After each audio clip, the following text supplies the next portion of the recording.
Alrighty, so hello everyone, and welcome back to today's Food for Thought and Career Development series. For those of you who are just seeing SFC for the first time, we're an advocacy group made by students and young professionals for students and young professionals. We believe that Canada can have a strong future in resources, the economy, and the environment. Please contact us on Instagram, Facebook, and LinkedIn, which is all at Students for Canada, if you want to learn more about what we do. Today we are hosting Matt. He works with staff, faculty, and students to facilitate the development of a strong work culture of sustainability that is visible throughout campuses. By supporting and carrying out campus sustainability plans, community engagement objectives, his members, students, and faculty choosing sustainable initiatives on their own accord. Before I hand the floor over to Matt, I just want everyone to note that attendees are encouraged to ask questions throughout the presentation using the Q&A box, and we'll address these at the end of the session. And for those who are watching live, we are starting a new kind of fun Easter egg hunt. So our word of the day is Rough Riders. If you can DM us, Rough Riders on Instagram, you can get entered in a draw for some merch. I'm going to share the spotlight now with our guest. Welcome, Matt. Thank you so much for joining us today. You are very welcome. Thank you for having me. As you've heard, I work with the University of Saskatchewan's Office of Sustainability. I'm a staff member here, and as the Community Engagement Coordinator, my primary role is to work with students and staff and faculty across the university, make sure they know what sustainability is and means, what it means around campus, what it is that we're doing, and how they can get involved and how they can take agency into their own lives to help make campus and the rest of their community around them a better place. So part of that is to kind of bring to light sort of the more nuances, the gray of the issues that are out there, because as anybody who has spent any time delving deeper into sustainability issues will find, there is no black and white. Everything is this mix of grays, and everything is just kind of very, very complicated and complex when you start digging into how to solve these problems. We call sustainability issues wicked problems. You may have heard the term before, but it refers to any sort of problem that is made of so many different varied and complex parts that the problem as a whole can sometimes seem impossible to solve. Climate change is a great example. Somebody says, solve climate change. Where do you start? There's a million little pieces. So you have to be able to dig down and really understand the issues and focus in on one single part that you're going to take action on.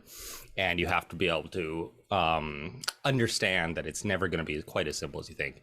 So a really popular topic that always comes across my desk is waste, of course. People are really interested in their own and sort of society's larger waste footprint and where our things go, what recycling really means, what composting really means, that sort of thing. And so I got a lot of, I was getting so many requests for presentations on this sort of thing, and I was giving so many presentations on them, that I eventually had to kind of take one of the presentations I was kind of giving on a regular basis, a brief history of waste, and I decided to go ahead and revise it because it really started to become me starting to rail against a lot of the conventions and systems that we've come to really know. And I'd rather refer to it as a cynical history of the failed recycling system around us. And I'm just going to kind of go through a history of waste systems, mostly in North America. I'm going to be focusing on, and looking at how we got to where we are right now, how the systems around us were kind of built up, and where we find ourselves now and what we can do about it. So we're going to jump all the way back to 1657 to the New World colony of New Amsterdam, better known as modern day New York. As the colony grew, it soon became a pretty prudent idea to stop throwing your trash in the middle of the street. So this was when we had the first New World law that putting or banning or casting waste into the streets would be banned. Push forward a little bit to 1690, and we saw the very first paper recycling process invented. It wasn't nearly as efficient as it is today, but it was the first time that we saw people, not only in the New World, but in the Old World, start to take old paper and turn it into recycled products so that we could start to develop sort of what we come to know as a modern recycling system. We came into our the first step of the problem in 1868. And this wasn't exactly a huge issue then or now, but we had a guy named John Hyatt come around to create the first commercial plastic, celluloid. We still see it today. It used to be used a lot in film, but now we see it more in ping pong balls, combs, guitar picks, that sort of thing. And with the development of celluloid, industry started to find that plastic had the potential to be a really, really useful tool in all of their products. And so they started to kind of imagine how that could come into the consumer sphere a little more. A little shortly after that, we come back to New York. It was still the densest urban area in North America at the time. And the continent's first incinerator was put there on Governor's Island, and burning waste quickly became the norm. So in terms of trying to figure out what we were doing with this growing quantity of waste that was coming from an increasingly urbanized population in the New World, it really became obvious that kind of the only possibility at the time was incineration. So 13 short years later, they're starting to try and find other ways to deal with this trash. And the first recycling plant, or what they called rubbish sorting at the time, was set up in New York as well. It was mostly used to collect paper and cardboard because those were primarily the only recyclable materials at the time. If we kind of zoom out a little bit past 1898 and just go towards the early 1900s and look at the landscape in general, it had mostly been an afterthought to most people. It wasn't until then that they started to even measure the waste and try and figure out exactly how much was being produced and where it was going. One of the primary ways of actually handling waste, especially outside of the cities at this time, was through what they called piggeries. And it was essentially a garbage feedlot for pigs. So all of the waste that society would be producing, if you didn't have access to a commercial incinerator, you'd probably be feeding it to pigs or dumping it into some sort of a ditch somewhere. 1904 is when we first saw the start of aluminum recycling in Chicago and Cleveland. The Midwest saw some of the first major metal recycling operations, and it was kind of following the rise in canned food and beverages around the turn of the century. 1909 comes around, and it was a major shift that dumping actually overtook incineration. And so at this point, commercial landfills started to be developed, and it became cheaper to start dumping your waste in landfills than it was to burn it. I say landfills, but it's not quite the correct term. What you see here is a picture of the Corona ash dump. It was where the Brooklyn Ash Removal Company dumped ash from coal burning furnaces, and it's actually right in the middle of Queens, which was actually a growing borough at the time. So we didn't have any sorts of environmental regulations telling us where we could dump waste, what kinds of landfills had to be placed. It was essentially just large garbage pits that were very close to residential areas as well. World War I comes around, and between 1916 and 1918, when the US really starts to get involved in the war, it started to make everybody realize that raw materials in North America would soon be in really high demand. So the federal government took the time to develop the Waste Reclamation Service. It was the first national agency devoted to reclaiming as much waste as possible. And the whole purpose was really to recycle it or repurpose it into new materials, as the amount of raw materials was starting to decline because of the war effort. Now, 1928 comes around. Industrious companies started to really start taking advantage of the roaring 20s following the war. And in 1928, the DuPont Chemical Company, we're probably still pretty familiar with the name today. At that point, it was called DuPont Cellophane. They first developed cellophane, and what we would call the age of plastic sort of officially began. Shortly after that, 1930, German chemical giant IG Farben comes around and creates polyvinyl chloride. We know it better probably as PVC. It's a rigid and durable plastic. If you see the number scheme on it, it'll be a number 3 recyclable. And it wasn't their only big hit. The company continued to make a killing through the next decade, including by supplying the Nazi war effort with Zyklon B gas used in their concentration camps. So it was easy to make a huge profit off of this, especially since they were creating much of the gas using slave labor from the camps themselves, including Auschwitz. So we can thank a lot of the development of our modern plastic and petrochemicals from a lot of these companies that were really not sticklers about where or how they were sourcing their materials. It was mostly about creating cheap, easily replicable, and very profitable products. Don't want to get too ahead of ourselves. Let's jump back to 1934. And society had a stroke of genius, and it was probably they decided for the best if they stopped allowing people to dump their trash into the ocean. So 1934 was officially when ocean dumping was banned. Full disclosure, this picture isn't actually the ocean. It's the Toronto waterfront at the same time. So anybody from Toronto, be thankful that you're no longer having to deal with this mess. We should also clarify that ocean dumping is referring exactly to garbage and landfillable waste. It was brought to my attention that it wasn't actually until recently, within the last decade or so, that Victoria, BC, had been dumping all of its raw sewage directly into the ocean. So this is something that we're still fighting with today, the idea of finding places to dump our waste that isn't just the water around us. Same year, 1934, DuPont comes around with another hit. They drop their cellophane from their name into DuPont Chemical Company, and they roll out nylon, which was a necessity at the time for making women's legs presentable to the public eyes. They really started to cash in on this use of nylon as this really versatile material that could be put into commercial fabrics. And we started to get a lot of different kinds of textiles coming out of it that were all full of plastics. 1941, in the middle of World War II, the European war effort anyway, the plastics industry came around, pulled 1-2 punch on us. DuPont, again, rolling out the hits, pulled out polyethylene terephthalate. We know it better as PET, #1 plastic, the sort of thing that we see in pop bottles now. And Imperial Chemical Industries low density polyethylene, or LDPE, that's our #4 plastics.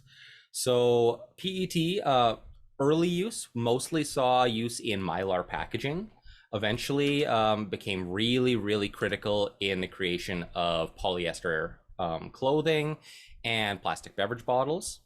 #4, that's those rigid plastic containers we see in things like laundry detergent containers. Now, throughout World War II, same thing happened as we saw in 1941. We started to see material shortages.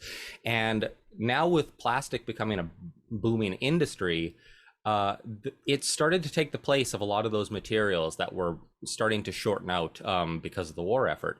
So the need for new materials also saw new recollection programs come around. They started developing rubber, paper, metal, fat recollection programs to try and recycle what they could and reduce the need for those raw materials. 1944, towards the end of the war, Dow Chemical comes around, which we're familiar with now still. They create the bane of every recycling system's existence, Styrofoam. That's our #6 plastic, polystyrene. Styrofoam is the commercial name that we're probably all very familiar with. 1950, we had a big change in consumer goods when PET came to largely start to replace the wax in paper cups. So before then, we would still have paper cups, but they'd be lined with wax. They started to largely line those with the PET that DuPont was creating prior to that.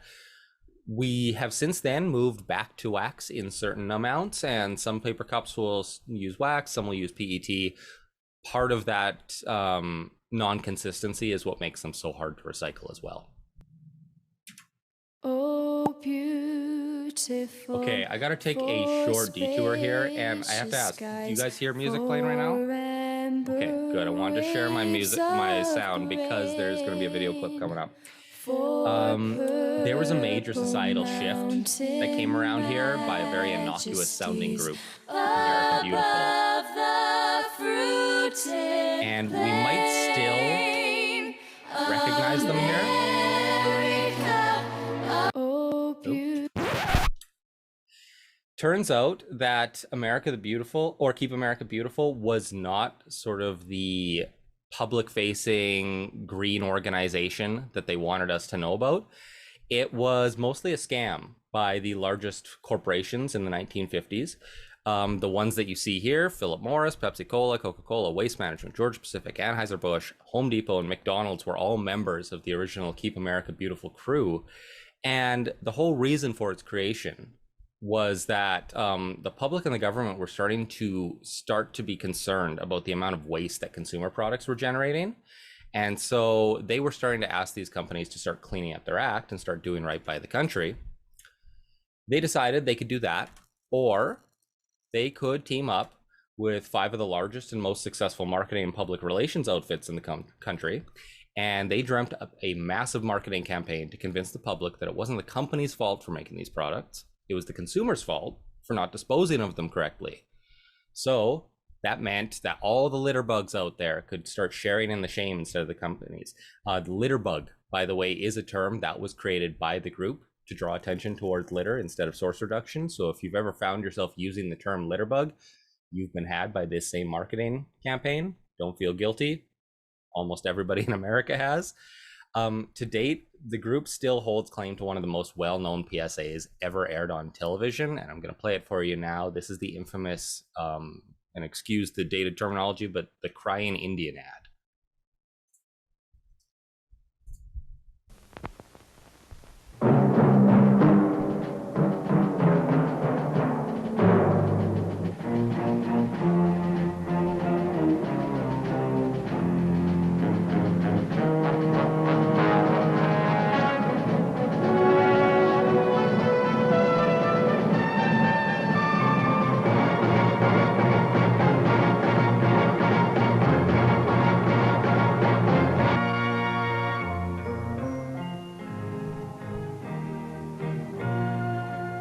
Some people have a deep, abiding respect for the natural beauty that was once this country. And some people don't. People start pollution. People can stop it.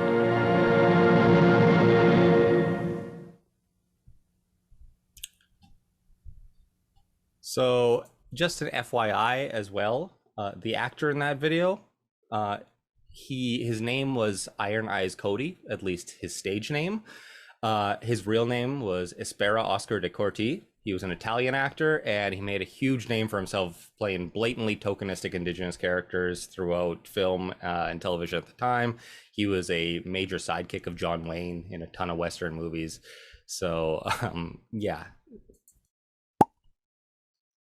So moving beyond that, we started to see the rise of marketing and promotion and public relations efforts in sort of transforming how we were looking at plastic and disposable products. The Keep America Beautiful kind of pushed this along as well and worked with Life magazine, even devoting an entire 1955 edition to the luxurious magic of throwaway living that everybody was getting excited about. In 1957, we got our next big type of plastic that we are familiar with now, because reckless plastic use was started to give in the public's A-OK. So Phillips Petroleum and Standard Oil came around, and they created high-density polyethylene, HDPE, #2 plastic. A really harder type of plastic that you'll see in a lot of kitchenware still. The old, like you can see, the Pan Am luggage bags that were made of that hard, rigid plastic, that's our HDPE as well. And then in 1960, we saw polystyrene come around and take over the hot beverage cup market. So at this point, the vast majority of these hot beverage, coffee cups, etc., was starting to be filled by styrofoam rather than paper. 1963, surprisingly, it took this long, but in 1963, we saw the birth of the aluminum beverage can, which actually was a pretty good invention for recyclable efforts anyway, because aluminum is one of the few materials that is both very easy and pretty profitable to recycle.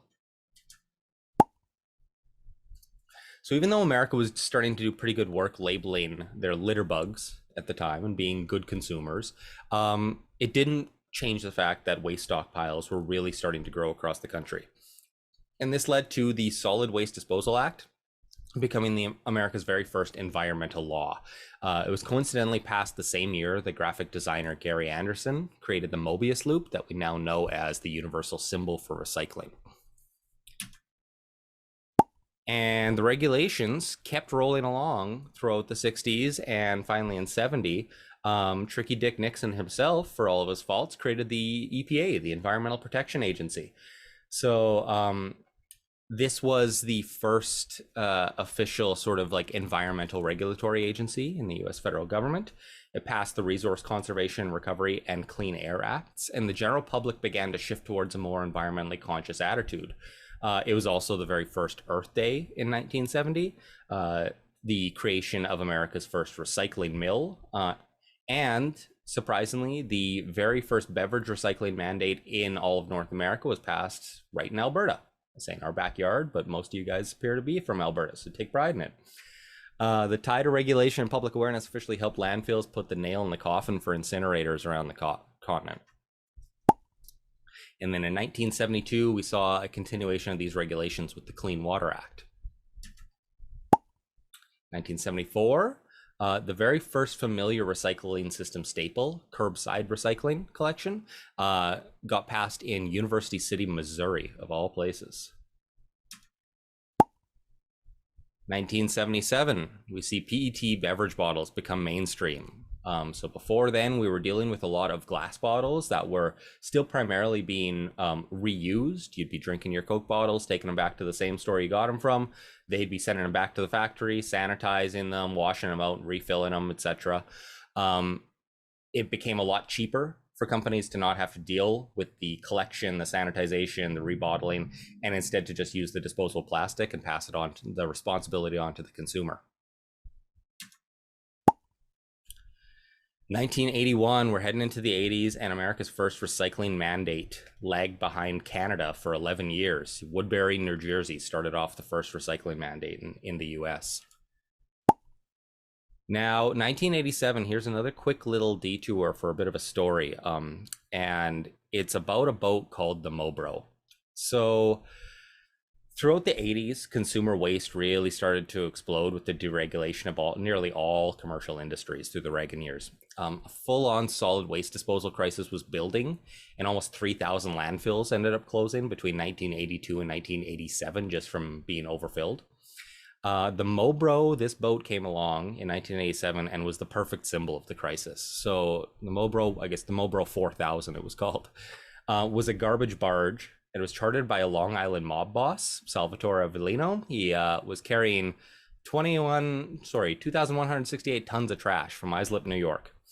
As we all know, the mob was heavily involved in the trash industry, the waste collection industry in New York. So surprisingly, we have these mob bosses who are actually responsible for trying to find places to put it. It sailed from New York down to North Carolina. They turned it away because they didn't have room for it. Continued along the eastern seaboard. All of America all along the way said no way. Nobody in America all along the eastern seaboard had no room for it. The Mexican Navy denied it entrance into their waters. It made it all the way down to Belize. Belize rejected the boat as well.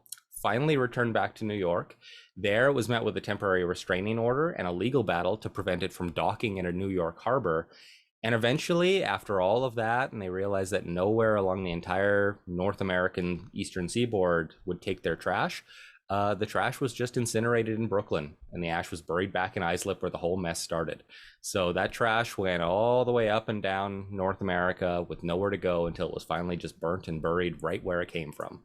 And all of America kind of caught this news story and started to take notice of what exactly was happening to the landfill situation. The next year, in 1988, the EPA divulged that due to overdemand, undercapacity, and plummeting waste disposal rates, more than 14,000 landfills across the nation had closed down.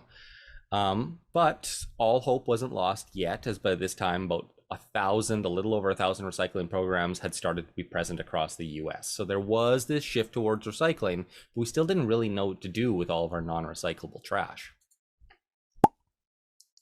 1990, 38 states and Washington, D.C. had all passed recycling laws by this point. So it was starting to become the norm across America. And I have to apologize for using the US so much in this, as I believe we're all from Canada here. But this history of sort of commercial waste, we're tied super highly into America with this. We're in the exact same systems and situations usually as they are, and we're dealing with the exact same sorts of consumer materials that have led us to this situation.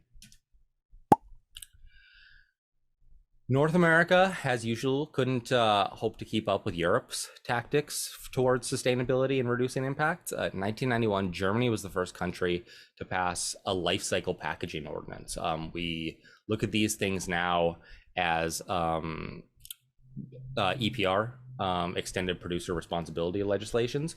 So essentially bakes the life cycle cost of plastic packaging into the products themselves. Now, when you're paying for a product in Germany, at least in 1991, you're also paying for the correct collection and recycling or disposal of these products as well.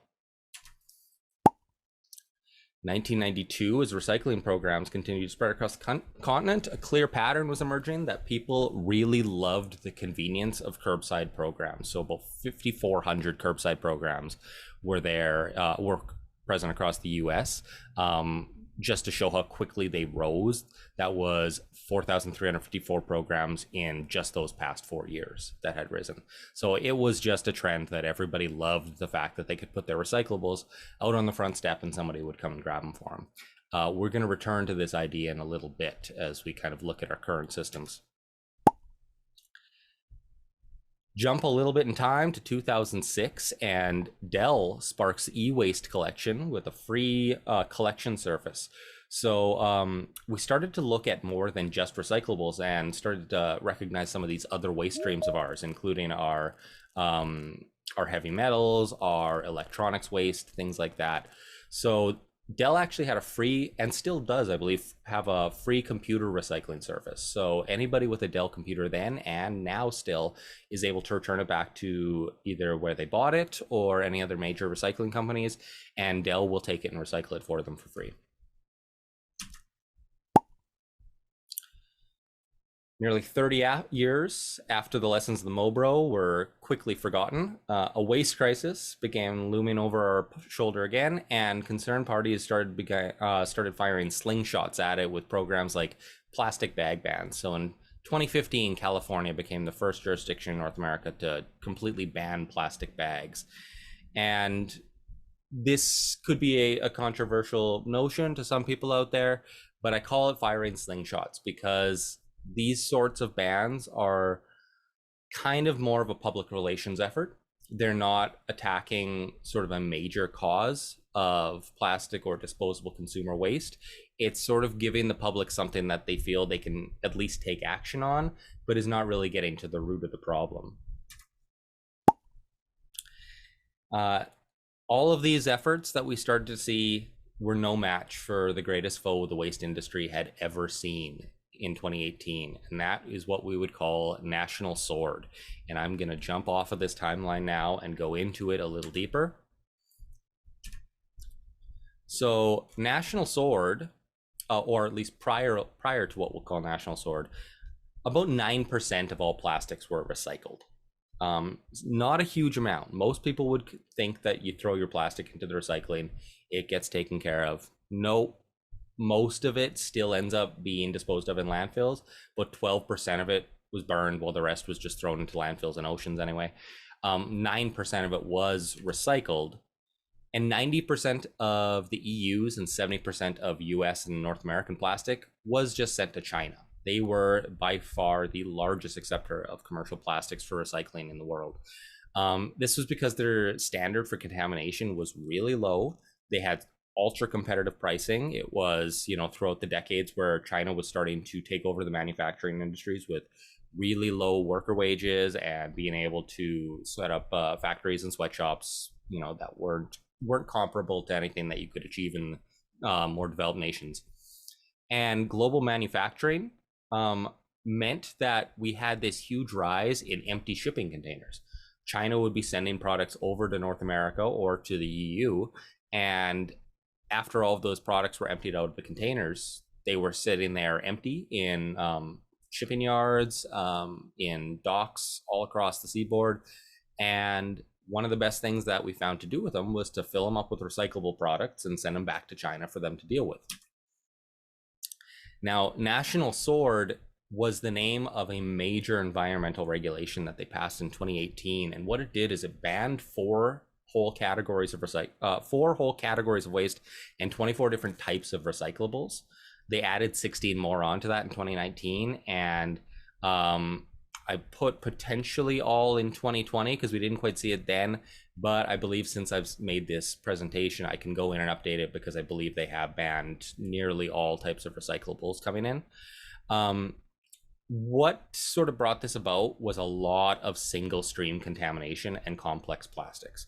So single stream contamination, meaning anybody who has a single stream recycling program in your city, means that all of your recyclables go into one bin, and your collector is usually the one who then sorts it all out into its different types and then sells it off to different buyers.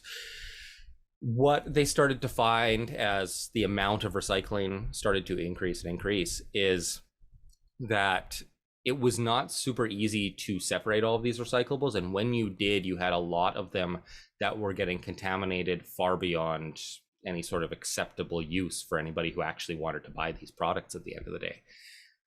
When I say complex plastic also, what I mean is think of something like a potato chip bag.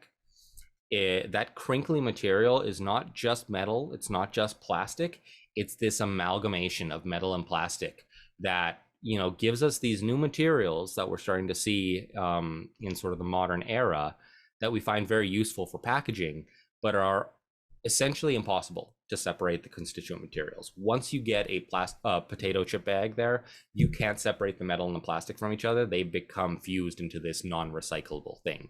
So this growing number of complex plastics as well made it so that China was getting all of these different things that they couldn't recycle. And so they were just throwing it into their own landfills. Now that they had started to get to the point where they didn't really need to rely on our waste anymore to be making these, to help bring their people out of poverty, they decided that they could start turning this stuff down. Part of National Sword also meant that any of the shipments that were still being accepted meant that they had to be less than 0.5% contaminated, according to their regulations there. At the time, and I believe still currently talking to people I know in the recycling industry, North America can't meet this standard. Single stream recycling programs cannot give you a product that has less than 0.5% contamination across the vast majority of recyclable materials.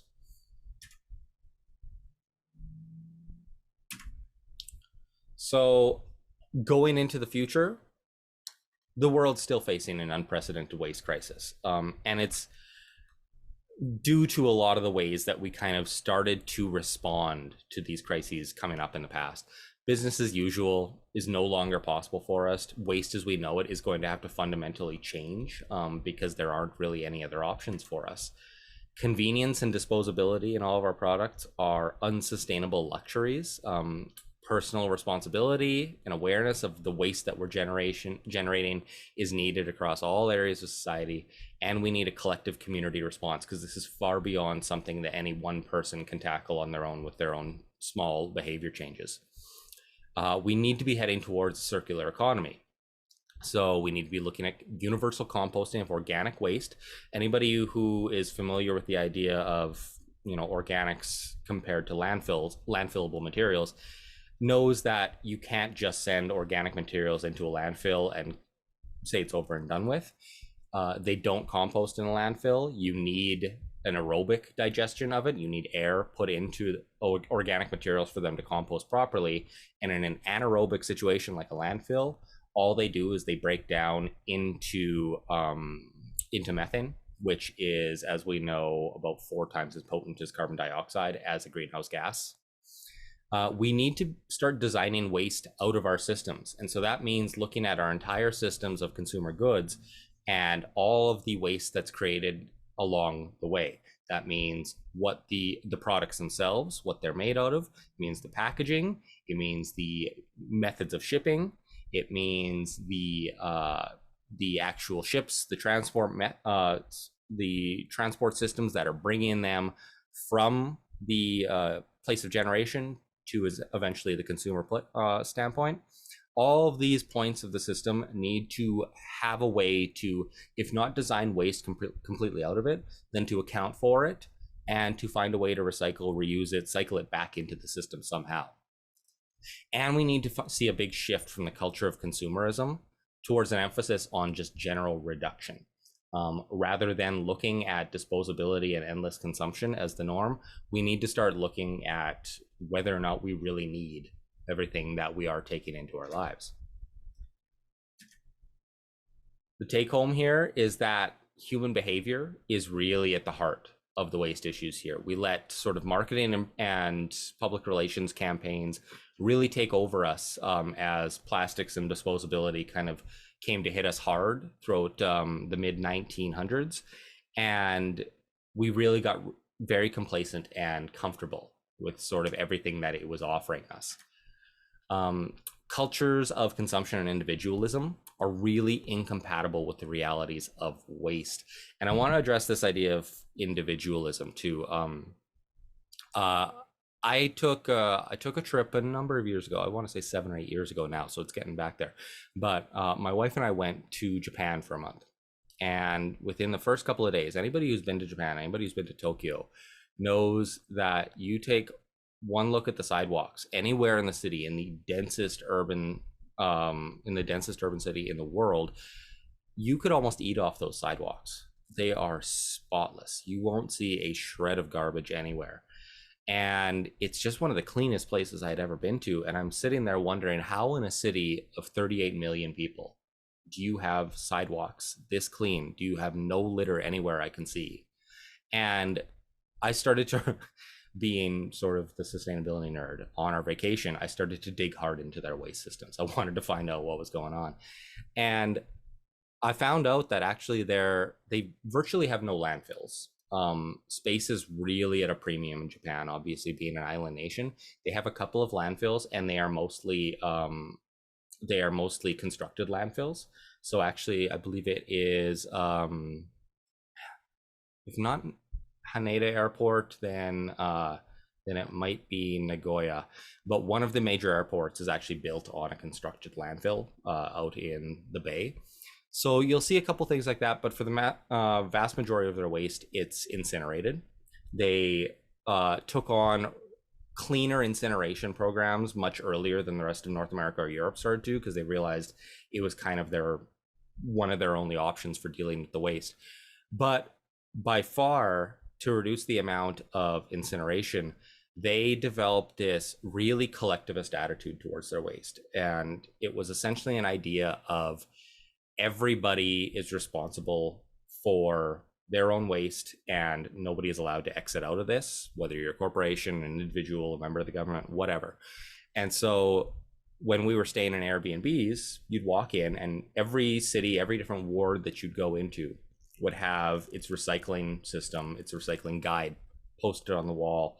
And there were some places we went to that had up to like 17 different recycling categories. And it was like, okay, Monday is when you'll put black plastic and paper bags out. Tuesday is when you're going to put batteries, e-waste, and number 2 plastics out. Wednesday is when you're going to do da-da-da-da. And they would have all of these different things on these different days. And you would have like 5-6 different colored bags sitting in every house waiting for you that you had to sort this waste in properly. And if you didn't recycle your waste correctly, the people who would come around and collect it would leave a tag on your bag and leave it exactly where it was, so that all your neighbors would come around and see that bag with the tag sitting there at the end of the day and realize so-and-so didn't do their waste properly. They didn't sort their garbage correctly, and so now they're starting to ruin it for everybody. There's even stories of people getting evicted from their rental properties because they're not sorting their waste correctly in Japan. And it's all this idea that it doesn't matter who you are. Everybody still has to take the same responsibility in trying to reduce and sort their waste correctly. Now, I'm not saying by any means Japan is this perfect place for waste generation. They're also the land of these amazing vending machines everywhere you go that are full of disposable materials. And so they're still sort of enshrined in the same global consumer culture that we are. But this collectivist nature really helps them tackle these problems from a far wider standpoint. When we return back to North America, it was like a smack in the face as to how individualist it was, as to how much it was more of like an "fu, I got mine" culture.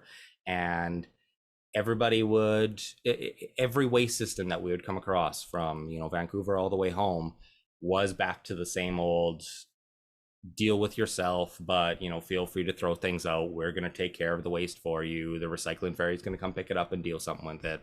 And nothing is really nothing's happening to this stuff except for going into the landfill. So propaganda has continued to feed our problems. We need to be addressing all levels of the waste system from the human element. We need to be looking that human behavior is not an easy thing to change. We can't be looking at this like any one of us are directly at fault. You don't want to sit there feeling guilty and shameful for your behavior, because you're also the product of, you know, 100 years of propaganda that has led into this. Your behavior has been fed by that. But it is our responsibility to start to become aware of the situations that we're in and how we can start to address them in really meaningful ways. So with that brings me to the end of the formal presentation. It looks like we've got some questions in the Q&A or the chat here that I'd be happy to answer. But other than that, thank you very much for having me and letting me go on my little cynical tirade here.